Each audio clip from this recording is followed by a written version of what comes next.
양육 방식이란 부모의 의식적, 자발적, 비자발적 행동, 태도, 몸짓, 자녀와의 언어적 및 비언어적 메시지, 사용하는 기술적, 전술적 또는 의사소통적 전략을 포함하는 관계 구조를 말한다. 어떤 기관도 사람들에게 부모가 되는 법을 가르쳐주지는 않는다. 대신 사람들은 자신이 어떻게 자랐는지에 근거하여 역할을 배우게 된다. 또한 양육 방식은 부모가 옳다고 믿는 행동과 교정을 특징으로 하기 때문에 자녀를 양육할 때는 자신이 속해 있었던 원래 가정이 기준이 될 수밖에 없다. 부모는 또한 자녀의 거울이다. 다시 말해, 양육 방식은 비자발적 정보 전달과 관련이 있다. 따라서 부모는 자신이 생각하는 것보다 더 투명해진다. 무엇보다도 가치, 신념, 감정 표현의 형태, 의사소통 방식 및 명령을 전달한다. 양육 방식, 우리는 어떤 부모일까? 심리학자 다이애나 바움라인드는 양육 방식에 관해 가장 잘 알려진 이론 중 하나를 발전시켰다. 다이애나 박사는 부모를 4가지 범주로 분류했다. 독재적 양육, 자녀에게 그들이 해야 할 일이 무엇인지를 정확히 알려준다. 허용적 양육, 자녀가 원하는 것을 무엇이든 할 수 있게 한다. 민주적 양육, 고압적이지 않고 자녀에게 표준과 지침을 제공해준다. 무관심한 양육, 자녀를 고려하지 않으며 부모의 관심사는 다른 분야에 집중되어 있다. 민주적 양육 방식을 가진 부모의 유형의 부모는 균형을 유지하고 자녀와의 열린 대화를 유지한다. 이런 방식은 아이들을 이해시키는 가장 좋은 방법이다. 또한 이 유형의 부모는 요구가 많고 반응이 좋으며 자녀에게 중점을 둔다. 그리고 자녀가 자율적이고 성숙한 성인이 되기를 원한다. 그래서 자녀들의 감정을 이해하며 자녀들에게 감정을 잘 관리하도록 가르친다. 일반적으로 그들은 자녀를 통제하려고 하지 않는다. 그래서 아이들은 자유롭게 탐색할 수 있으며 자기 생각을 기반으로 결정을 내릴 수 있다. 따라서 자녀의 개인적인 주도권을 지지해줌으로써 매일 직면하는 문제들을 해결해 나간다. 그리고 결과적으로 이는 자율성을 발달시켜준다. 한편, 자녀를 혼낼 때의 부모는 혼내는 이유를 설명해주는데 이 처벌은 대개 심각하거나 임의적이지 않다. 왜냐하면 그들은 보통 용서하며 처벌하는 대신 그 기회를 통해 자녀를 가르치려고 하기 때문이다. 따라서 이는 더 높은 자존감과 자율성을 가진 아이들을 양육하는 것으로 이어진다. 이 같은 양육 방식은 명확한 규칙과 한계를 설정한다. 그래서 아이들은 독립심을 기를 수 있다. 게다가 이 부모는 자녀들의 성숙한 태도를 기대하지만 이는 항상 자녀의 나이에 따라 다르게 적용된다. 다시 말해, 그들은 아이들의 발달 단계에 맞는 행동을 한다. 독재적 양육 방식의 부모는 수용적이지 못하며 자녀에 대한 기대가 높다. 또한 가족 규칙에 대한 높은 준수와 기대로 특징지어지는 전체주의 체제를 강요한다. 따라서 부모와 자녀 사이에는 열린 대화가 거의 없다. 다시 말해, 아이들은 부모의 명령에 대한 그 어떤 질문도 할 수 없다. 그리고 이 양육 방식은 제한적이며 이 부모는 자녀가 기대에 부응하지 못할 때 자녀를 처벌한다. 뿐만 아니라 자신이 자녀들을 키우기 위해 하는 일과 쏟는 노력을 자녀들이 존중하기를 기대한다.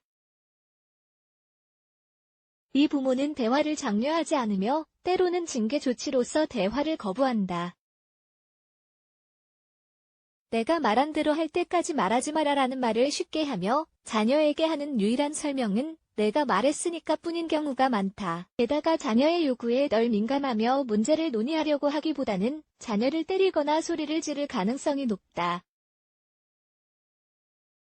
이러한 유형의 양육 방식 아래에서 아이들은 부모가 스스로 선택하도록 하는 대신 일반적으로 무엇을 해야 할지를 알려주므로 사회적 기술이 부족할 수밖에 없다.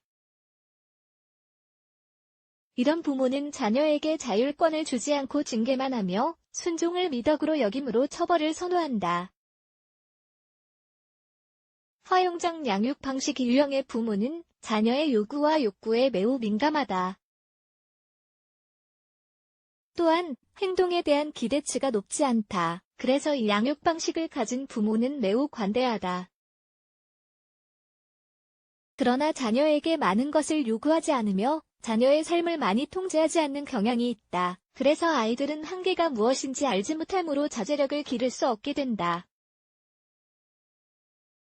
허용적 양육 방식을 가진 부모 밑에서 자란 아이들은 미성숙하고 충동을 통제하지 못하는 경향이 있다. 다시 말해 이런 부모의 아이들은 충동적인 경향이 있으며 청소년기 동안 사회적으로 버림받는 사람이 될 수 있다. 또한 자신의 행동을 통제하는 방법을 배우려 하지 않으며 항상 자신이 하는 일에 간섭하지 않기를 기대한다. 무관심한 양육 방식이 유형의 부모는 뭔가를 요구하지도 유연하지도 않다. 또한 감정적으로 차갑고 보통 자녀의 삶에 관여하지 않는다. 따라서 아이들에게 기대하지도 한계를 정해주지도 않으며 아이들에게 책임을 지도록 하지도 않는다. 무관심한 부모는 종종 자녀의 감정과 의견을 무시한다. 또 자녀를 지원하지 않으며 대신 기본적인 필요, 즉 교육 및 음식을 제공하는 데 그친다. 종종 감정적으로, 때로는 육체적으로 부재하며 실제로 함께 있더라도 자녀와의 의사소통이 거의 없다. 또한 자녀의 요구에 민감하지 않으며 어떤 방식으로든 자녀가 행동하도록 기대하지 않는다. 이처럼 무관심한 양육 환경에서 자란 아이들은 성인이 되어서 정서적, 행동적 문제를 가질 수 있다. 어린이와 10대들에게 있어 애정과 조언의 부족은 기본적 발달에 매우 부정적인 영향을 미친다. 따라서 아이들은 불안해하고 자신을 평가절하하며 독립심을 잃게 될 수 있다. 그래서 사회화를 어려워하고 욕구 불만 내성이 낮다. 특정 유형의 양육 방식 필자는 10대들과 관련된 일을 하면서 부모님들과 많은 면담을 했고 그래서 많은 유형의 양육 방식을 발견할 수 있었다. 바움린드가 설명한 양육 방식을 기반으로 특정 유형의 양육 방식을 구별했다. 하지만 대부분 부모는 여러 유형의 양육 방식을 결합하고 다소 편향된 경우가 많다. 태만한 방식 이런 부모들은 경계를 설정할 때 죄책감을 느끼며 자녀들에게 인정받고 사랑받기를 원한다. 아이에게 안 되라고 말하는 게 겁으로 이어질 거라고 믿는다. 요청하는 방식의 부모들은 각각의 가능성을 발견함으로써 자녀들을 격려한다. 또한 자녀들에게 가치와 동기를 부여한다. 지나치게 요구하는 방식 항상 자녀들이 달성하지 못한 것에 관해 이야기한다. 따라서 자녀가 성취한 것에 감사하지 않고 실패한 것에만 집중하므로 암시적으로는 자녀를 평가절하하게 된다.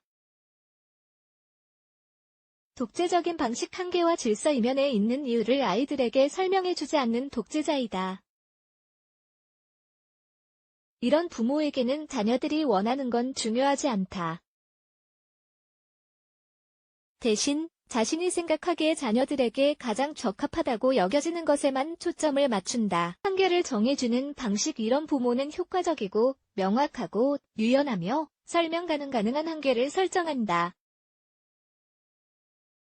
지나치게 주는 방식 이런 부모들은 자녀의 모든 요구와 편의를 제공해야 올바른 발달을 보장한다고 믿는다.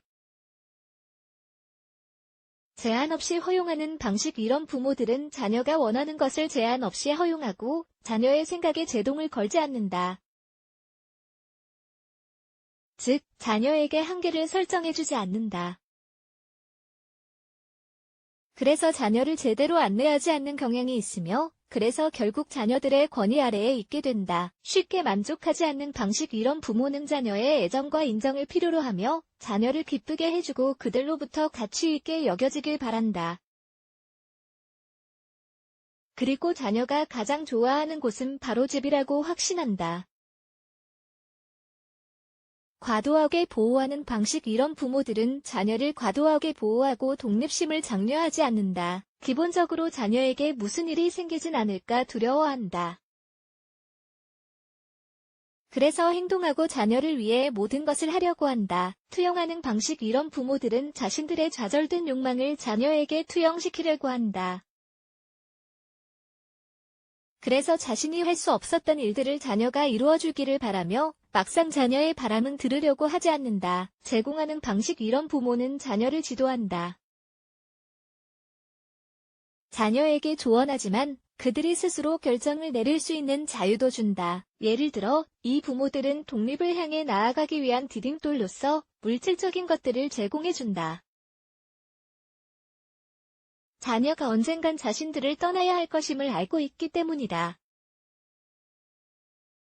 전지전능한 방식의 부모들은 자신이 모든 것을 할 수 있다고 믿는다. 그래서 자녀에게 필요한 모든 것들을 제공하며 이것이 자녀를 키우는 가장 좋은 방법이라고 확신한다. 의사를 전달하는 방식. 이런 부모는 의사소통을 우선순위에 두고 가족에게 암묵적으로 암시된 내용을 설명한다. 자녀에게 압력을 가하지 않는 대신 순간순간을 존중하고 질문을 한다. 한계가 없는 방식. 이런 부모들은 자녀의 실제 감정세계나 성숙도를 고려하지 않은 채 자유와 독립을 장려한다. 안정시키는 방식. 이런 부모는 감정적인 영양분을 풍부하게 제공해준다. 다시 말해, 말과 태도를 통해 애정과 감사를 표현한다. 양육 방식의 치명적인 결합. 한계가 없고 전지전능한 방식. 자녀에게 무한한 자유를 자극할 뿐만 아니라 자녀에게 그들이 원하는 모든 것을 주고 그들이 성장하지 못하도록 만든다. 예를 들어, 자녀가 혼자 살 수 있도록 아파트를 선물해주고 그 모든 비용을 충당해줄 수 있다. 이 부모들은 종종 독립을 장려하지만 정작 모든 비용을 감당해줌으로 자녀가 함정에 빠지도록 만든다.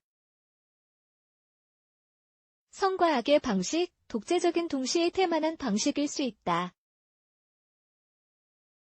한편으로 극도의 엄격한 한계를 정하여 자녀를 처벌한다. 하지만 한편으로는 자녀를 보호하고 정당성을 부여한다. 허용하는 동시에 태만한 방식. 한계가 없는 행동을 허용하지 않으며 한계를 설정하지 않더라도 죄책감을 느끼지 않는다. 그래서 결과적으로 이런 부모는 자녀의 자녀가 되고 만다. 다시 말해, 몇 계층 구조를 설정하게 되어 자녀는 지배적으로 되어 부모를 정복한다. 지나치게 요구하는 동시에 투영하는 방식. 자녀와 그들의 욕구 또는 포부를 소홀히 할 뿐만 아니라 자녀가 무엇을 원하고 할 수 있는지를 알지 못한 채 자녀에게 지나친 요구를 한다. 이런 부모들은 일반적으로 자녀에게 부족한 것에 중점을 둔다. 권위주의적인 부모는 이런 상황을 더욱 악화시킨다. 따라서 아이에게 자양분이 되고 기능적인 부모들은 성장, 자율성, 의사소통, 정서적 표현 및 명확한 한계를 선호하는 부모라고 할 수 있다. 이런 부모는 아이를 안정시키고 적절한 안목을 제시하고 생산적으로 요구하고 시기적절하게 한계를 설정하며 의사를 잘 전달한다. 양육에 있어서 유토피아는 없다. 자녀 양육 방식은 매일의 배움을 통해서 형성될 수 있다.